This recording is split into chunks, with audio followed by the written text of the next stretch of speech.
সুবহানাল্লাহ। আমরা নবীজির পাগল, আমরা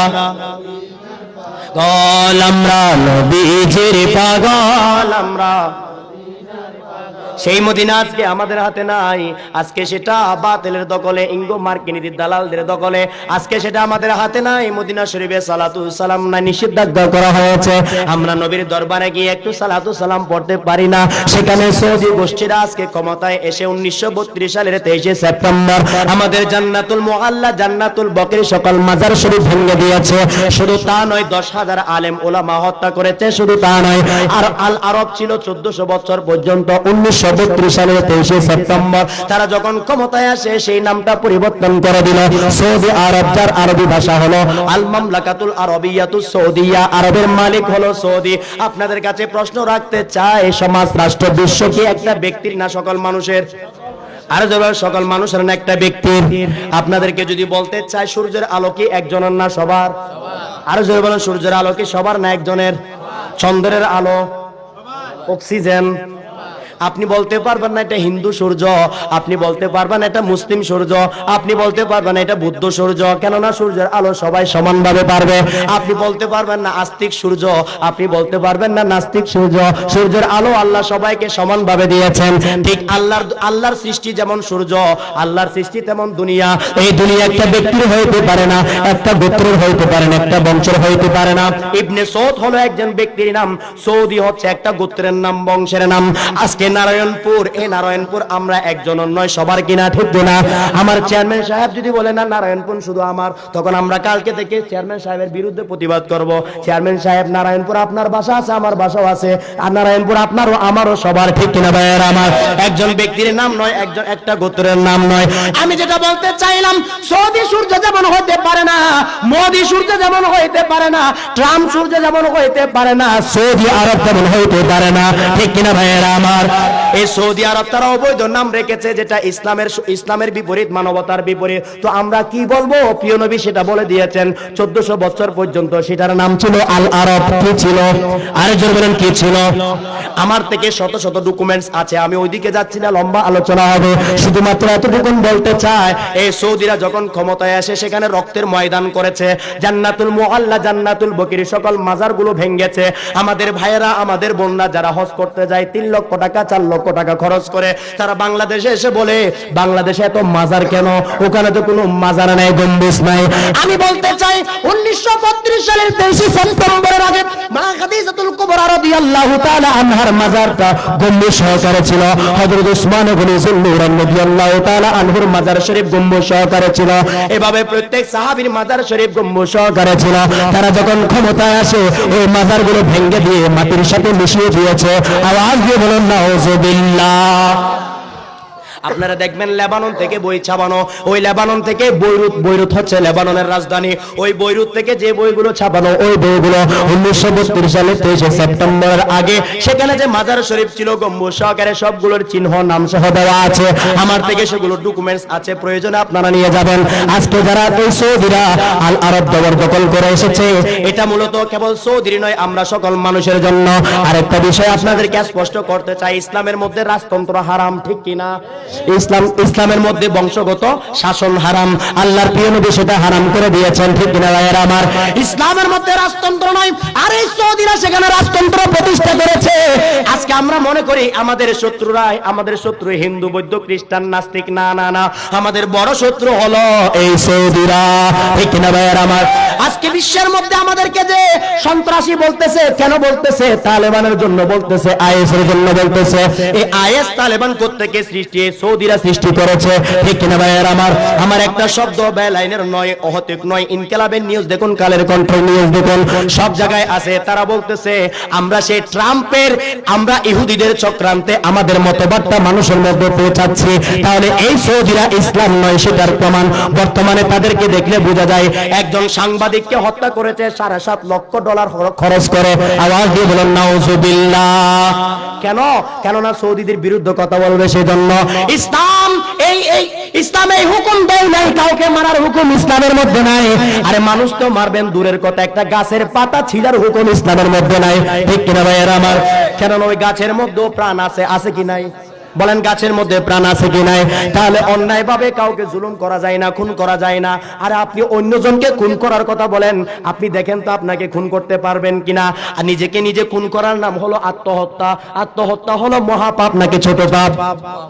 আর জরুল মহাপাপ নি ছোট পাপ? তো আত্মহত্যা কেন মহাপাপ? আপনি কেন নিজেকে হত্যা করতে পারবেন না? কেননা জীবনটা আপনার নয়, জীবনটা আপনি সৃষ্টি করেন নাই, আপনাকে জীবনটা আমানত দেওয়া হয়েছে। আপনি যেমন খুশি তেমন করতে পারবেন না। আমি এই মোবাইলটা ওনাকে আমানত দিয়েছি, উনি যেমন খুশি তেমন করতে পারবেন না, আমানত রক্ষা করবেন, ঠিক কিনা ভাইয়েরা আমার? আল্লাহ আমাদেরকে জীবন দিয়েছে আল্লাহর নবীর মধ্য দিয়ে, তাই তো আমরা আমাদের জীবনকে যেমন খুশি তেমন করতে পারবো না। আমরা আত্মহত্যা করতে পারবো না।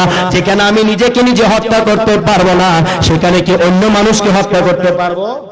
আর যেমন পারবো না? না, ইসলামের মধ্যে এগুলো নাই। ইসলাম মানে মানবতা, ইসলাম মানে কল্যাণ, ইসলাম মানে শান্তি। কিন্তু সৌদিরা যেটা করতেছে, তারা মানবতার মধ্যেও নাই, ইসলামের মধ্যে নাই।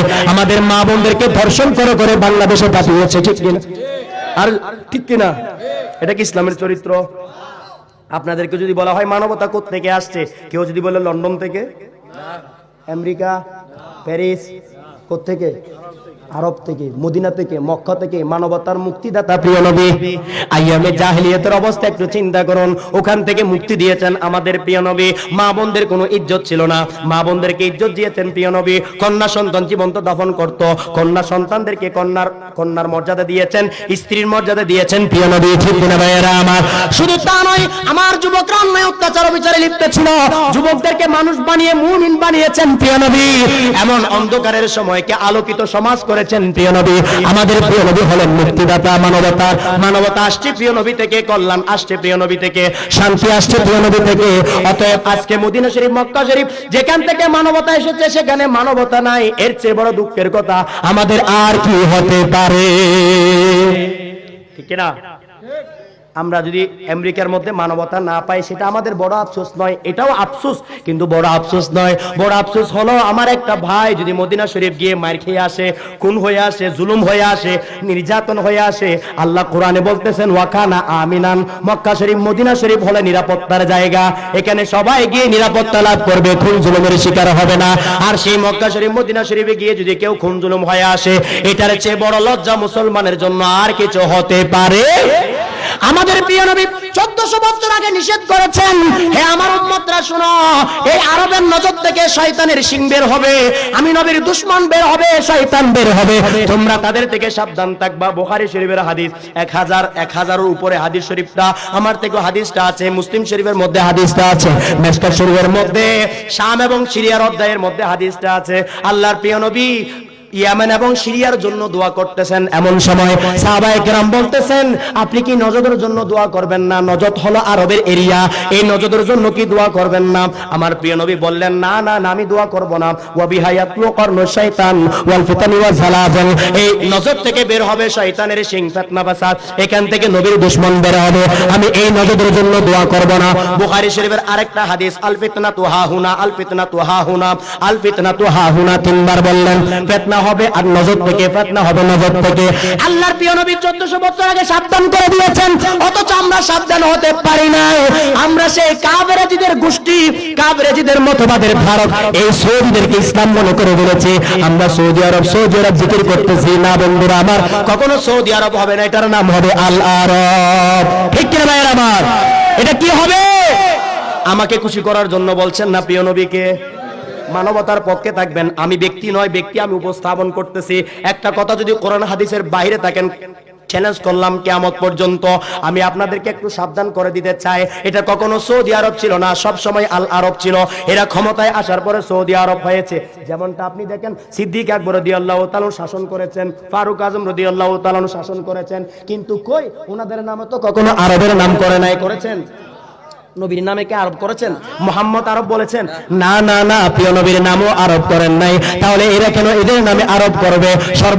সর্বজনীন অধিকার কেন নষ্ট করবে? সবার রাষ্ট্র কেন অস্বীকার করবে? এরা ইসলামের দুশমন, মানবতার দুশমন। তাই আমরা যতদিন দুনিয়াতে বেঁচে থাকবো, মানবতার খাতিরে, ইমানের খাতিরে আমাদের জবান দিয়ে এই অপবিত্র নাম ও বৈধ নাম আমরা আর নিব না। আমরা বলবো আজ থেকে আল আরব, ঠিক কিনা? বলেন আমরা কি বলবো? হাত তুলে বলি কি বলবো? নারে তাকবীর, নারে রিসালাত, আহলে সুন্নাত জিন্দাবাদ। আল্লাহ আমাদের সবাইকে কবুল করুন, আমিন। এই সৌদির গোষ্ঠীরা হচ্ছে কাফেরেজিদের গোষ্ঠী। ওই কাফেরেজিদ কারা? যারা আহলে বাইতকে হত্যা করেছে, কারবালার ঘটনা ঘটিয়েছে।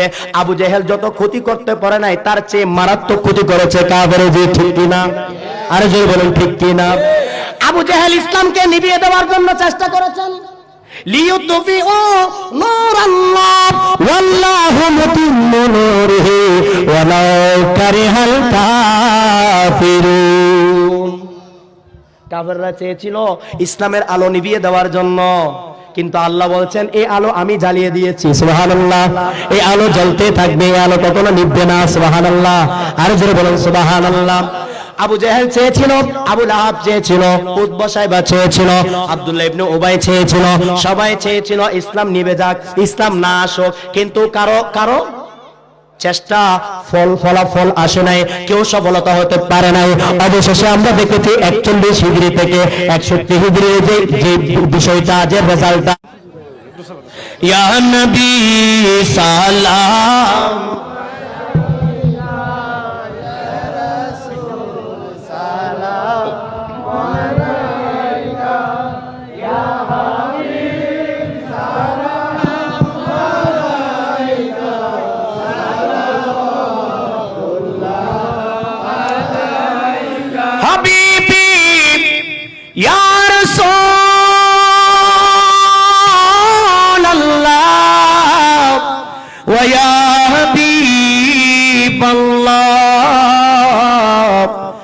ويا نور الله رحمতে ইলাহির আগমন নূরে ইলাহির আগমন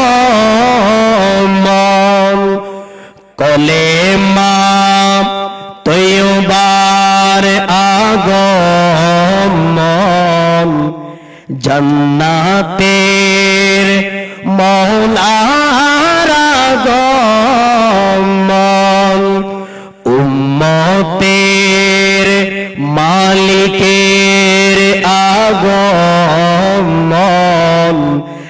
ঈমানের মূলের আগমন আল্লাহ তাআলার প্রেমের আগমন প্রাণপণে জানায় স্বাগতম ইয়া নবী সালাম ইয়া রাসূল সালাম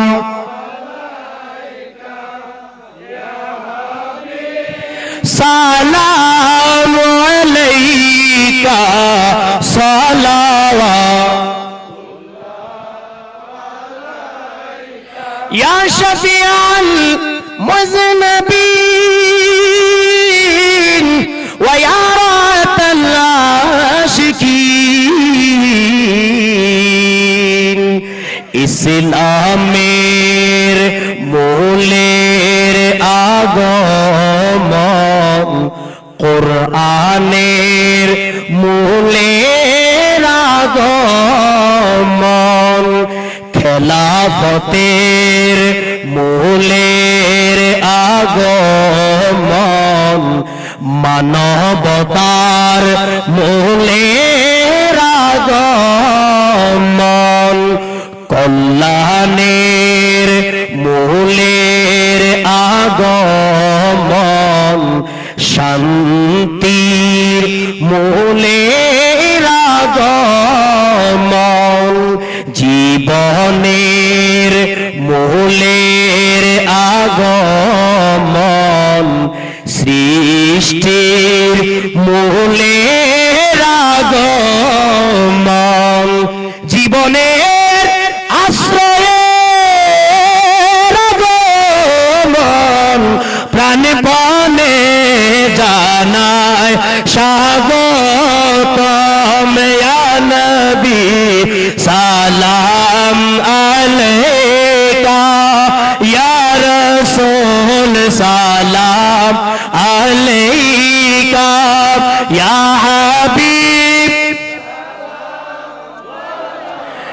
का सलावत बलगल उला बिकमालिही कशफत दुजा बिजमालिही हसनत जमीअ ख़िसालिही बलगल उला बिकमालिही कशफत दुजा बिजमालिही हसनत जमीअ ख़िसालिही। তাহলে আমরা কি বলবো না কি বলবো, মাহফিল শেষ হয় না, কিন্তু আপনাদেরকে আমি একটু বসালাম, সালাতু সালাম হয়ে গেল, একটা আপনারা চেপে বসবেন এই আশায় বলেছি। তা আপনারা তো অনেকে চলে যাচ্ছেন মনে হয়, যাক আবার আসবেন, আল্লাহ আমাদের সবাইকে কবুল করুক, আমিন। আমরা কি বলবো না? সৌদি আরব বলবো না। কেন বলবো না? আমার জন্য না, নবীর জন্য? কার দুশমন? ইবনে সৌদ কার দুশমন? শুধু প্রিয় নবীর নয়, মানবতার দুশমন, ঠিক কিনা? খুনি সন্ত্রাসী এগুলো শুধু মুসলমানের নয়, মানবতারও। যেমন টাইফয়েড হয় কিনা, বলেন হয় কিনা? টাইফয়েড শুধু কি মুসলমানের জন্য ক্ষতি? বলেন না, সবার জন্য ক্ষতি কিনা? টাইফয়েড যেমন সবার জন্য ক্ষতি, ইবনে সহু সবার জন্য ক্ষতি, ঠিক কিনা ভাইরা আমার? আমরা আজ থেকে শপথ নেব, বলবো আল আরব নট সৌদি আরব, ঠিক কিনা? Al Arab is real name, Saudi Arab is illegal name. এটা লিগ্যাল নয়, ইলিগেল নেম। আর লিগ্যাল নেম হলো আল আরব। কোরআন হাদিসের ভাষায় আল আরব, অনেকে জজিরাতুল আরব বলেন। আরব শব্দটা কোরআনের মধ্যে হাদিসের মধ্যে আসছে, সুবহানাল্লাহ বলেন না? আমি কি বলতে চাচ্ছিলাম, তাদের সম্পর্ক হলো এজিদের সাথে। কার সাথে? বলেন কার সাথে? সূত্র আসছে এজিদের সাথে। এই এজিদ কারা? এই এজিদ ইসলামের হত্যাকারী, ঈমানের হত্যাকারী। কাদেরকে হত্যা করেছেন? আহলে বাইতকে হত্যা করে। আহলে বাইতকে হত্যা করা মানে ইসলামকে হত্যা করা। আমার খাজা বাবা বলেছেন, শাহ আস্ত হুসাইন পাদে শাহ আস্ত হুসাইন, দিন আস্ত হুসাইন, দিন পানা আস্ত হুসাইন, सरदार नादा दरदस्त यजीद, हक्का के बनाए ला इलाहा इल्लल्लाह अस्त हुसैन। आवाज দিয়ে বলুন সুবহানাল্লাহ। কলেমার বেনা হলেন ইমাম আকবর, ইমাম হুসাইন রাদিয়াল্লাহু তাআলা। কলেমার পক্ষে ছিলেন ইমামে আকবর, আর কলেমার বিপক্ষে ছিল কাফের জিদ। খেলাফতের পক্ষে ছিল ইমামে আকবর, ইমাম হুসাইন রাদিয়াল্লাহু তাআলা, আর খেলাফতের বিপক্ষে, মুলুকিয়তের পক্ষে ছিল কাফের জিদ, ঠিক কিনা ভাইরা আমার? মানবতার পক্ষে ছিলেন ইমামে আকবর, পাশবতার পক্ষে ছিল কাফের এজিদ, শান্তির পক্ষে ছিলেন ইমামে আকবর, অশান্তির পক্ষে ছিল কাফের এজিদ। এখন আপনারা বলেন, কাফের এজিদের পক্ষে থাকবেন না ইমামে আকবরের পক্ষে থাকবেন? আপনারা কি মনে করেন কারবালা শেষ হয়ে গেছে? না না না, কিয়ামত পর্যন্ত কারবালা চলতে থাকবে। কারবালা চলা মানে হক বাতিলের পার্থক্য থাকা। কারবালা চলা মানে হক বাতিল চেনা, হক বাতিলকে পরিষ্কার করেছে না। কারবালা আমাদের সামনে উপস্থিত করে আমরা বুঝতে হবে কে হক কে বাতিল। দাড়ি টুপি জুব্বা নামাজ রোজা হজ যাকাতের নাম ইসলাম নয়, এগুলো অবশ্যই মুসলমানের নিদর্শন। তবে প্রথমে ঈমান থাকতে হবে, ঠিক কিনা ভাইরা আমার?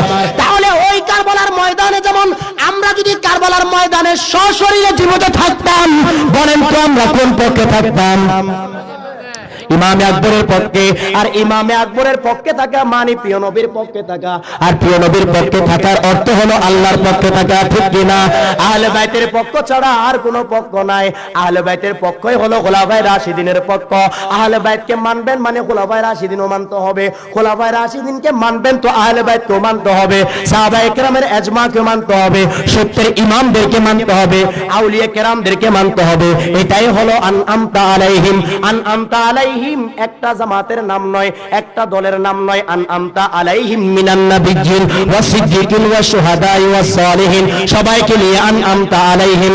আপনি বললেন আমি সকল নবী রাসূল মানি, কিন্তু ইব্রাহিম আলাইহিস সালামকে মানি না, আপনি মুমিন হইতে পারবেন না। আপনাকে সবাইকে মানতে হবে, ঠিক কিনা ভাইয়েরা আমার?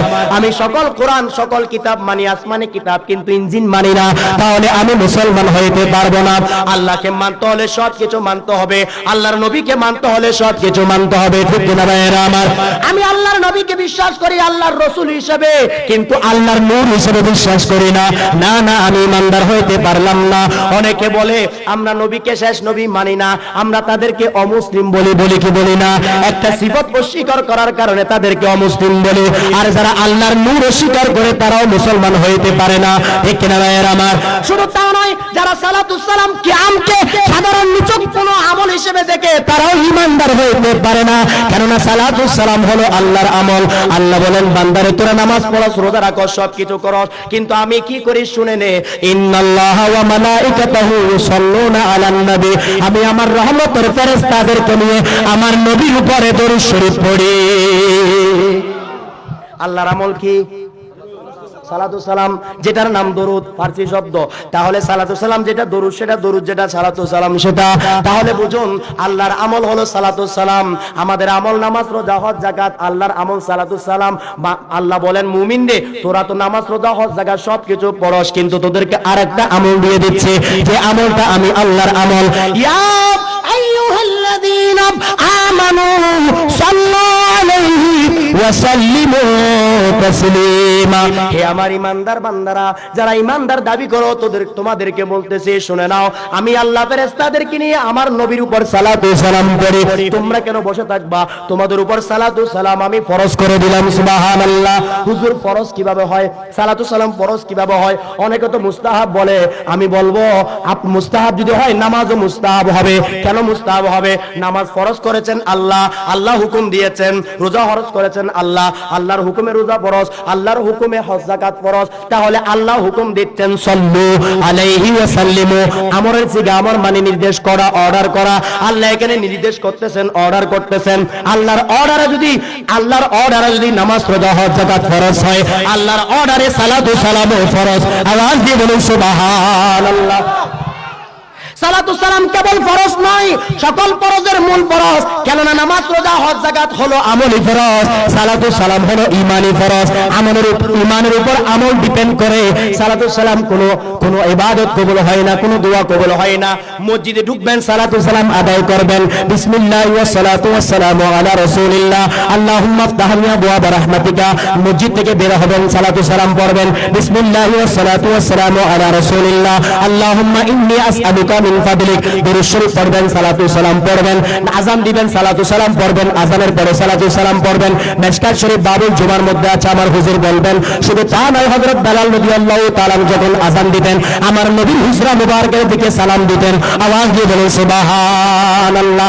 আমার থেকে সকল ডকুমেন্টস আছে, প্রয়োজনে নিয়ে নেবেন। নামাজ পড়বেন, সালাতু সালাম পড়বেন, ইকামত দিবেন, সালাতু সালাম পড়বেন, ভালো কাজ করবেন, সালাতু সালাম পড়বেন, ঘরের মধ্যে ঢুকবেন, সালাতু সালাম পড়বেন। কেন নয়? মুমিনের ঘরে প্রিয় নবী অবস্থান করে। আওয়াজ দিয়ে বলুন সুবহানাল্লাহ। প্রত্যেক কিছু হাদিস শরীফ থেকে বলছি। শুধু তা নয়, মুমিনের ঘর তো অনেক দূরের কথা, মুমিনের হৃদয়ের আরো কাছে আমার প্রিয় নবী। আওয়াজ দিয়ে বলুন সুবহানাল্লাহ। সূরা আল আহজাব 6 নম্বর আয়াত, আল্লাহ পাক রব্বুল আলামিন বলেন, আন-নাবিয়্যু আওলা বিল মুমিনিনা মিন আনফুসিহিম। আমার নবী হলো মুমিনদের জন্য জানের চেয়েও আরো বেশি কাছে। সুবহানাল্লাহ। ঠিক কিনা? নবী আমাদের জানের চেয়েও, বলেন না জানের চেয়েও। নবী আমাদের থেকে দূরে নয়, এটা হলো হাজের নাজের। নবী আমাদের চেয়ে কাছে মানে হাজের নাজের। আমি নবীকে দেখি না, নবী আমাকে, আমার সেই দৃষ্টি থাকলে নবীকে দেখবে। ঠিক কিনা ভাইয়ের আমার? নবীকে দেখা এত সহজ নয়, নবীকে দেখা এটা সহজ বিষয় নয়। অবশ্যই নবীকে দেখার জন্য সেই হৃদয় লাগবে, সেই হৃদয় লাগবে। তাহলে আসুন নবী আমাদেরকে দেখেন, এই বিশ্বাস আছে কি নাই? নাই মনে হয়। দেখে কি দেখেন না? বলেন দেখে কি দেখেন না? বুখারী শরীফ হাদিস কিতাবুস সালাত পড়েন। আমি হাদিস শরীফটা আপনাদেরকে নোট করে দেব। বুখারী শরীফের হাদিস কিতাবুস সালাত, আল্লাহর প্রিয় নবী বলতেছেন, আমি সামনে যেভাবে দেখি পেছনেও সেভাবে দেখি। সুবহানাল্লাহ বলেন। আমি সামনে যেভাবে দেখি পেছনেও। আল্লাহর প্রিয় নবী বলেন, কেবল সামনে আর পেছনে নয়, কিতাবুস সালাত বুখারী শরীফ, আল্লাহর প্রিয় নবী বলেন, তোমাদের কলবে কি চলে, তোমরা কি ভাবো, কি চিন্তা করো, তোমাদের হৃদয় কি চায়, আমি নবী সেটাও জানি। আওয়াজ দিয়ে বলুন সুবহানাল্লাহ। তাহলে নবী আছে কি নাই? চোখ থাকলে দেখবেন, না থাকলে দেখবেন না, কিন্তু বিশ্বাস করতে হবে। ঠিক কিনা? তাহলে আমি বললাম সালাতু সালাম এটা কার আমল? সকল ইবাদত কবুল হওয়ার শর্ত হলো সালাতু সালাম, সকল দোয়া কবুল হওয়ার শর্ত হলো সালাতু সালাম। ঠিক কিনা ভাইয়েরা আমার? আরে জোরে বলুন ঠিক কিনা? তিরমিজি শরীফের একটা হাদিস বলি, 486 নম্বর হাদিস, হযরত ওমর বিন খাত্তাব রাদিয়াল্লাহু তাআলা থেকে হাদিস বর্ণিত। তিনি বলেন, ইন্নাদ দুআ মাওকুফুন বাইনাস সামাই ওয়াল আরদি লা ইয়াসআদু মিনহু শাইউন হাত্তা তুসাল্লি আলা নাবিয়্যিকা সাল্লাল্লাহু তাআলা আলাইহি ওয়াসাল্লাম। আমার প্রিয় নবী বললেন, নিশ্চয়ই দোয়া, আমরা যে দোয়াগুলি প্রত্যেক দোয়া আসমান এবং জমিনের মাঝখানে ঝুলন্ত অবস্থায় অবস্থায় থাকে যতক্ষণ না নবীর উপর দরুদ শরীফ পড়া হয় না। সুবহানাল্লাহ বলেন না। সালাতু সালাম ছাড়া দোয়া কবুল। এই সালাতু সালাম কিভাবে দিবেন? সর্বোচ্চ তাজিমের সাথে। সূরা আন-নিসা, সূরা আন-নিসা 103 নম্বর আয়াত। আমার থেকে আরো রেফারেন্স আছে কয়েকটা। আল্লাহ পাক রব্বুল আলামিন বলেন ফাইজা কুদিয়াতি সলাতা না ফাযকুরুল্লাহ কিয়ামান ওয়া কুউদান ওয়া আলা জুনুবিকুম। সুবহানাল্লাহ বলেন না। আল্লাহ বলতেছেন তোমরা যখন নামাজ শেষ করবা, নামাজ শেষ করার পরে ফাইজা কুদিয়াত যখন চলে আসছে, এটার অর্থ হলো নামাজ শেষ করে ফেলা, ঠিক কি না? তোমরা যখন নামাজ শেষ করবা অতঃপর ফাযকুরুল্লাহ কিয়ামান ওয়া কুউদান ওয়া আলা জুনুবিকুম, তোমরা অবশ্যই দাঁড়িয়ে দাঁড়িয়ে আল্লাহর জিকির করো। দাঁড়িয়ে না পারলে অসুস্থতার কারণে বসে বসে পড়ো। সুবহানাল্লাহ। আর জোরে বলো সুবহানাল্লাহ। দাঁড়িয়ে না হয় বসে, না হয় কিন্তু সালাতু সালাম জিকির করতে হবে, ঠিক কিনা ভাইয়েরা আমার? তাহলে দাঁড়িয়ে দাঁড়িয়ে কিয়াম করার বিধান কোরআনে আছে কি নাই? বলেন আছে কি নাই? আমরা যে দাঁড়িয়ে দাঁড়িয়ে সালাম দিলাম, কোরআনের পক্ষে দিলাম না বিপক্ষে দিলাম? তাহলে যারা মানে না তারা কোরআনের পক্ষে আছে না বিপক্ষে আছে?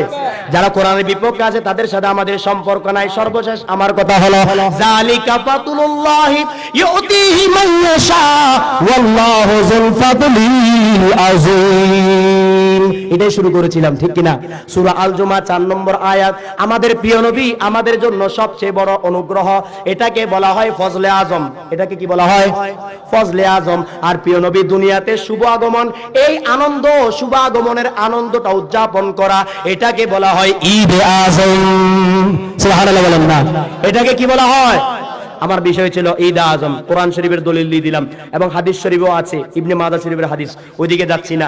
আল্লাহর প্রিয় নবী জুমার দিন কেউ ঈদুল ফিতর, ঈদুল আযহা থেকে দামি করেছেন। সুবহানাল্লাহ। তাহলে জুমার দিন যেখানে দামি হইতে পারে আদম আলাইহিস সালামের আগমনের কারণে, আমার নবীর আগমনের কারণে, সোমবারের দিন তথা ঈদ আজম, সেটা মহান ঈদ আজম, প্রাণের ঈদ আজম, সবচেয়ে বড়। এটার ঊর্ধ্বে আর কোনো দিন নাই, আর কোনো আনন্দ নাই, ঠিক কিনা? আমরা প্রিয় নবীর শুভ আগমনকে কি হিসেবে বিশ্বাস করি? বলেন কি আজম? বলেন কি আজম? আল্লাহ আমাদের সবাইকে ঈদ আজম হিসেবে উদযাপন করার তৌফিক দান করুন। আর যারা সমাজের মধ্যে ফিতনা ফাসাদ সৃষ্টি করে, আপনারা তো তাদের সাথে পারবেন না। আমার হুজুর কাছে আছেন, আমিও চলে আসবো, দূরে থাকলেও চলে আসবো, সমস্যা নেই। আমাদেরকে ডাকবেন। কেউ যদি বলে এগুলোর বিরুদ্ধে কিছু বলে, তারা যদি কিছু বলে আমাদেরকে বিভ্রান্ত করতে চাই, তাদেরকে বলবেন আমরা আসবো, ঠিক কিনা? কিন্তু সমাজের মধ্যে ফিতনা ফাসাদ করতে বলেন আমার যুবক ভাইরা দিবেন? বলেন দিবেন না? আমরা আছি ইনশাআল্লাহ, সব কিছুর ডকুমেন্টস আছে। আপনারা ভরসা রাখেন, আপনারা নিশ্চিন্তে কাজ করেন, সুন্নিয়তের কাজ করেন, বিশ্ব সুন্নি আন্দোলনের পক্ষে থাকেন। পুরো বিশ্বের মধ্যে বিশ্ব সুন্নি আন্দোলন কাজ করতেছে, আমরা ইনশাআল্লাহ সুন্নি আন্দোলনের দ্বারা থাকবো এবং